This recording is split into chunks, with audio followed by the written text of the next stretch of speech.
Hey guys, welcome back to my channel. So I have a 2013 Hyundai Sonata customer complaint, check engine light, and another light in there, which I think is the TPMS light or low pressure on the tires. So I have just connect the scanner or the scanner module, BCI, whatever you want to call it. But I haven't even started diagnosis. I want to do this with you.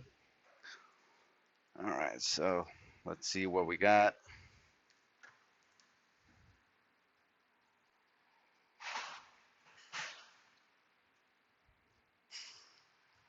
No, we have no repair order yet. I haven't even checked the bin, so A608. So we'll check that. And A608.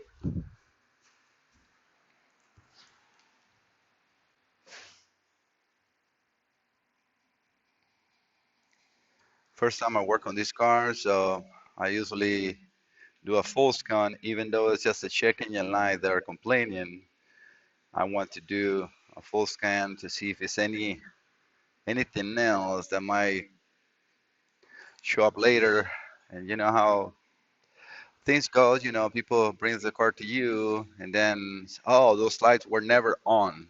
Well, it was. As you can see, I have cluster module, airbag, electronic stability control.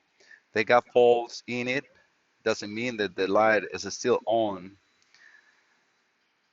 EPS, power steering, S1, 2. Hmm. So let's see what this full scan will bring us. Sorry for the glare, guys, but yeah, it is sometimes impossible to not have that. Was trying to look for the best spot to get you in there. I can do, a screen recording, but it takes so much to edit videos and add little things that I try to make it as easy for you and for me. So we have the full scan done. And then in engine, we have an oxygen sensor, bank 1 sensor 2, bank 1 sensor 2, it's on history. And we have a steering angle sensor, circuit, airbag, battery voltage low. In the cluster, we have a CAN error, and it's referred to service manual. Let me look at the code number, P0140. Okay, and then we have tire pressure, is ECU, battery voltage. Looks like either was a battery voltage problem before, or that's what it seems. So let me save the data, and I get back with you. All right, just send that report to me, to my email, and I grab the bin. I just also want to show you that I don't have that in my recent uh, search. So we're gonna put that here.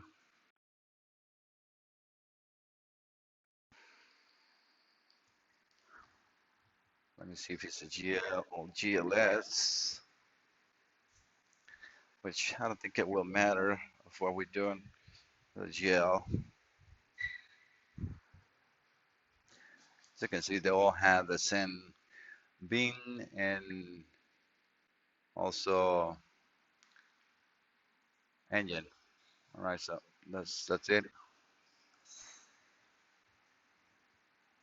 I just want to go to all data and do the same thing.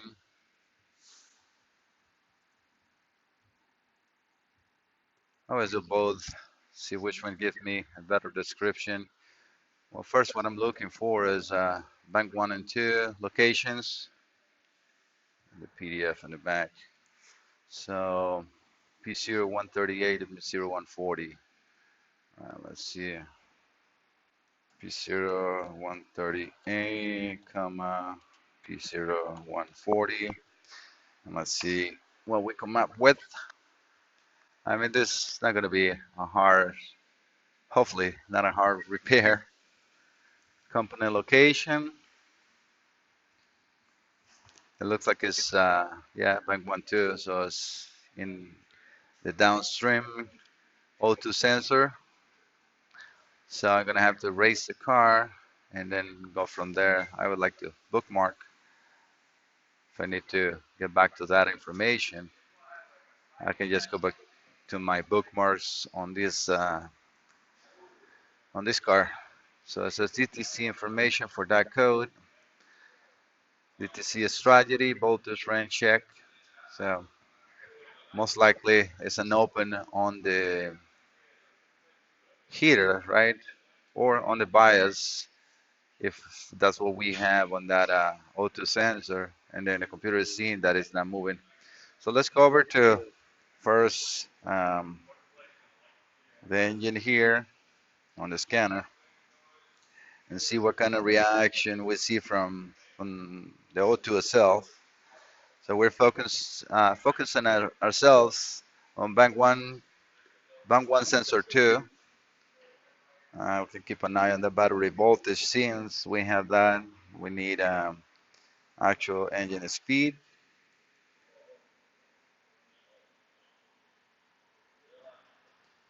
binary type, bank one downstream. So let's pick up these two.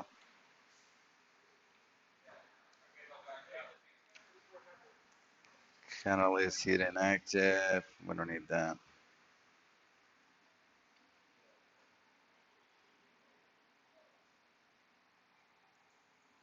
That is a good beat because it will tell us when the actual auto is ready or if it's turned off, especially in the downstream. Hopefully you can read what I'm reading too.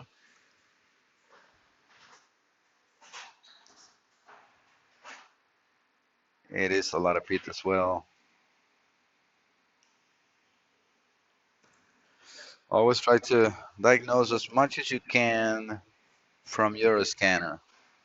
Check the beats you have. Don't race the car. Don't do anything till you already have narrow the beats that you need. And yes, sometimes you got to do wire integrity and sensors and so on, but I do most of my diagnosis here, and I'm very successful. So, all right, let's see. That's all I can get from this car. So let's just start this car and see how the speeds react.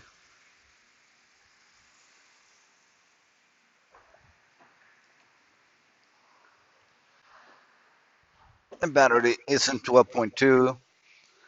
Let me get this kind of set up better. Yeah, that's a better look for you guys. Try not to bump the connector. All right, I'm going to start the car, and you can see it on the RPMs. It's running.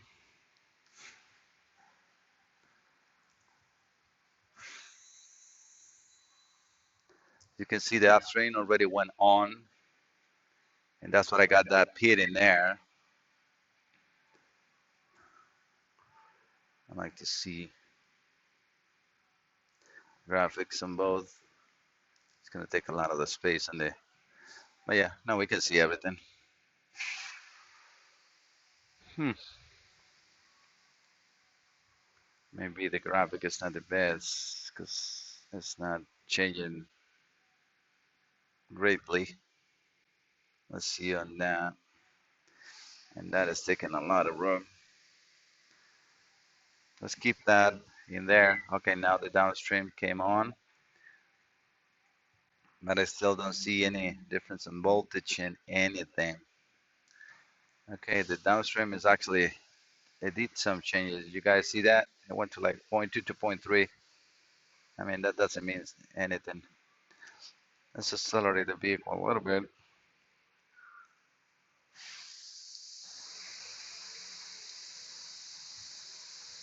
And do we have changes on the upstream and downstream as well?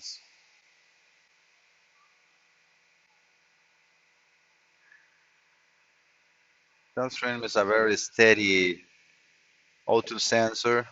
I don't like this binary type.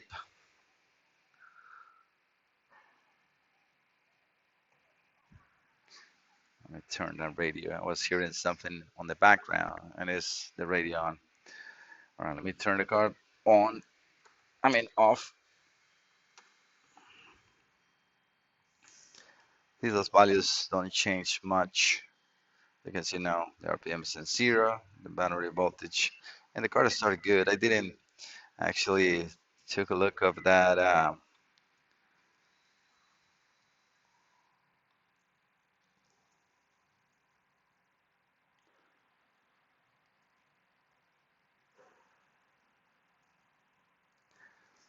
It's kind of weird. Assume that this does.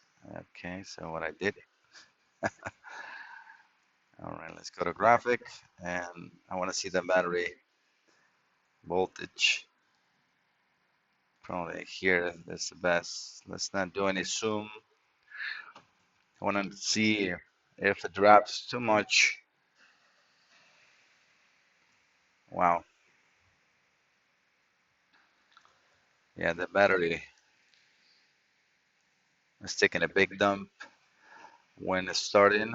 So we can check connections and actually battery um, state. I got a Metronics that I can check that one more time. Putting the ignition back on. That drop is normal, charging system, and I'm just steady. Right now it's in 13. As you can see, it goes lower than what you will want to see. I would like to be able to, turn the car on and off. I mean, off and on. I like to be able to be able to put a cursor to, to say, what was that, but it is a weird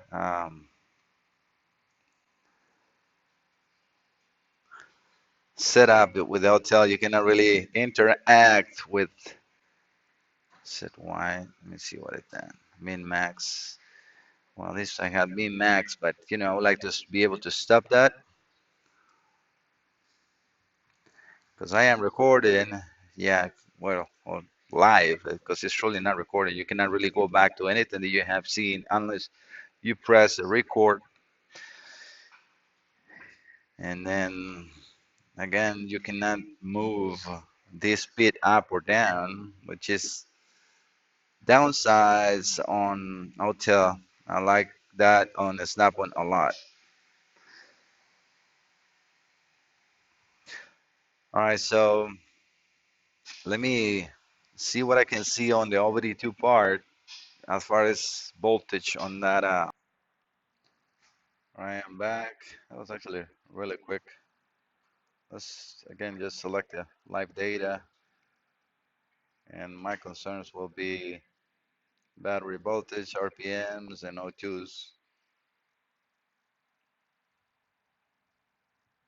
Remember, this is OBD2, so in here there is no translation, so changing values as you will have on the original part. This is for emission, so here is real values.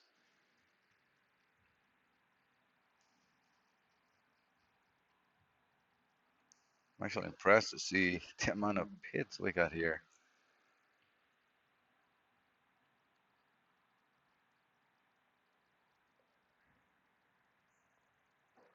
Coolant temperature. Let's see how those fuel trims are.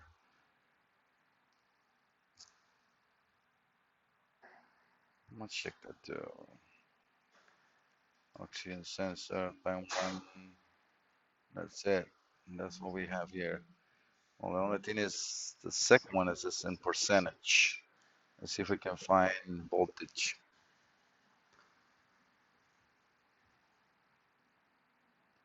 Another thing that is hard to, what is after those dots? It's like how you see that. It's like you go to information, oxygen sensor, voltage band one sensor two. So we already have that. So, and we can keep that percentage. Did we miss the upstream? No, not yet. So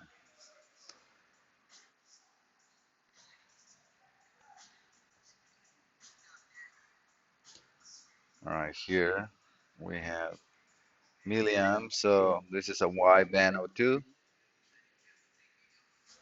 and it's also showing us the temperature. Let's use that too as well. And what are we missing? Battery voltage. Well, we truly don't need it. If we cannot find it here, we already saw that that is not right. All right, so let's see what we got. 1 second, guys. That was my manager. I got a customer waiting with another vehicle, but let's start this one. All right, so as you can see, RPMs are fluctuating, which means we are on. So this is bank two, and that is bank one.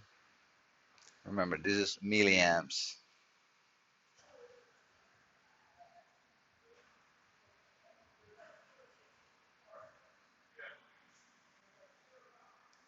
I'm looking at this one, right?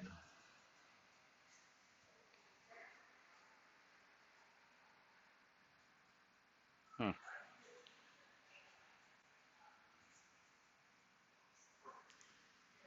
As per the core description, or code description is voltage high. I don't see that now.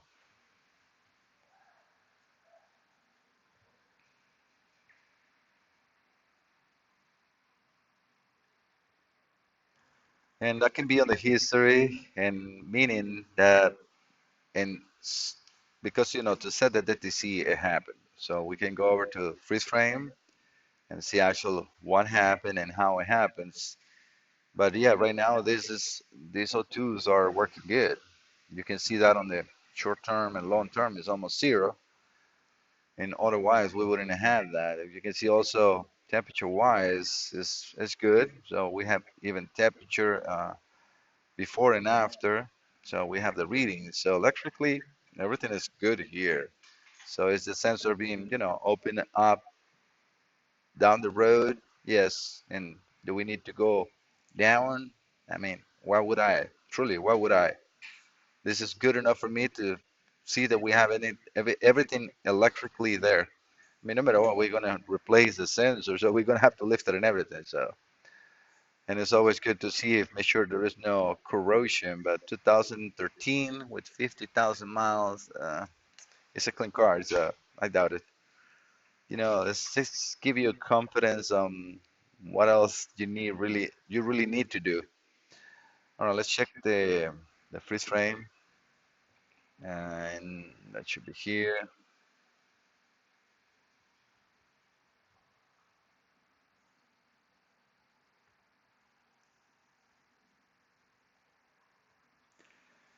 You see no activity detected in band 1 sensor 2, and is at least not now. So we have it in a store, in pending, and in permanent. Let's check this activity. What is activity? No, we don't have any freeze frame for that. No activity detected. So the only thing that is having a freeze frame is a high voltage. Well, let's see that. I have the car running. I can turn it off. I don't want it to get it too hot if I need to replace that O2. Still, we need the ignition on to seal this.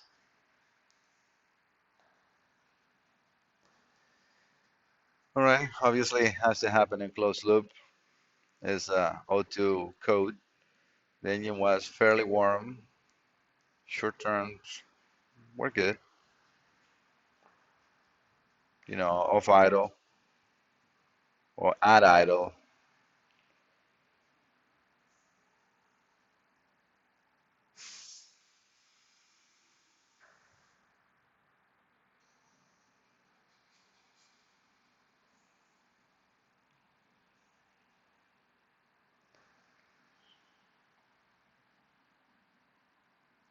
See, this is what I don't get from manufacturers. Yeah, we have a high voltage on downstream O2, then you don't have the peak on the freeze frame. So yes, it's good that I can see how it happens on the rest of the stuff, but please give me at least that. Okay, so this is it's it's useful, but at the same time, not really, because we cannot see what was the high voltage when this was captured. All right, guys, I'm gonna have to raise the car up and see what I need to do. All right, bye. All right, guys, I ended up replacing the O2 sensor. I had to cut the wire because it was so stubborn to come out. Part of the thread on the manifold get damaged, so I fix it. It's pretty normal. So that's what I usually this tab is specific for O2 sensors, and then I fix it. Um, like I said, I have to end up cutting the wire because it was the only way to actually get a 22 socket half inch to really get a torque on that. Like enough strength. I also got the battery here, and one good advice you should use is a battery or a memory saver. I use this Genius Boost, the GB70. This one has a 12-volt out, and I use this harness and just connect it over to the OBD port. Like that, you don't erase the memory, and people will have, drivability complaints and monitors not complete and so on, right? So in this case, I have to erase the codes either way for the O2. So I have already installed a new one. Let me grab the harness and reroute it or route it where it goes. So just gets attaching these clips, which is pretty hard to do with one hand, and it's another clip in here that you need to secure I'm trying to make it reach the connector.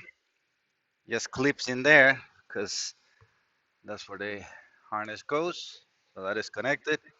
Now I can secure the O2 sensor where it goes. This clip got bent a little bit on removing the sensor, but all you want is just make sure it's away from the heat shield. And we use BG products here in the shop. The guy from BG product kind of gave me this fender cover, which is pretty nice, good quality. And I'm pretty happy with the BG products. They're really the best. Even manufacturer recommended to put on the tank for GDI engines, so you keep your injector nozzles clean. BG recommends it every 15,000 miles, and manufacturers have seen it up to 7,500 miles. I put it personally on my car every oil change. It's BG 44K. Let's see if I have. Well, as you can see, we have the MOA, which is a engine treatment, power steering cleaner, and this is it's just one can like this that says 44K. I don't have one here. Nope. But yeah, so we use BG here, and even on the battery terminals, we put this on each one of the posts so avoid corrosion. All right, guys, so let me install the battery and put the cover on the engine. It's just this plastic here. It's just easy to work without that in there. And then I start the car, erase the codes, and we go from there. All right, guys, let's go to history, and we're gonna use this one.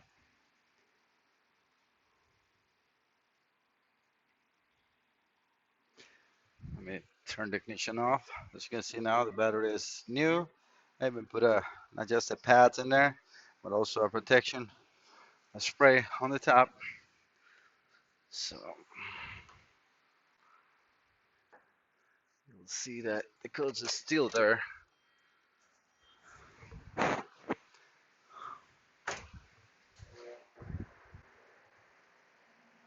So we go to diagnosis. And we're just gonna select the engine.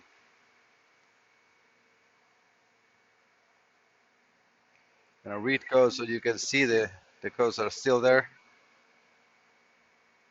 All right, everything is in history, which is awesome. And it has actually the selection function is not supported in this vehicle. Let's just say the same. Yeah. Okay. All right. Well, either way, let's erase the codes. Yes, yes. Code has been successfully erased. No code, no fault code detected. I mean, truly, there's nothing we can see here. We saw activity already, so this just will be overkill. Customer has to drive the car, and I mean, it's a quality part. We got this one. It's a Denso engine. I mean, a Denso sensor, and that's it. All right, guys. See you next time. Hopefully, you liked the video. It wasn't much diagnosis as far as the wire integrity or so, because the actual um, sensor was reacting, and that's why also the codes are aware on history. But it happens. Checking your light is on. You need to replace that. All right. See you next time.